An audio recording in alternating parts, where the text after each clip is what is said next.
దివంగత మాజీ ఎంపీ మందా జగన్నాథం భౌతిక కాయానికి బీఆర్ఎస్ వర్కింగ్ ప్రెసిడెంట్ కేటీఆర్ నివాళులర్పించారు. జగన్నాథం ఆత్మకు శాంతి చేకూరాలని భగవంతుని ప్రార్థిస్తున్నా అని చెప్పారు. జగన్నాథం మరణంతో తెలంగాణ ఒక సీనియర్ రాజకీయ నేతను కోల్పోయిందని విచారం వ్యక్తం చేశారు.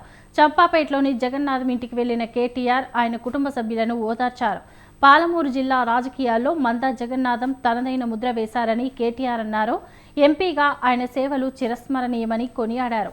జగన్నాథం వివాదరహితుడు, సౌమ్యుడు, తెలంగాణ మేలు కోరుకున్న వ్యక్తి అని కేటీఆర్ చెప్పారు.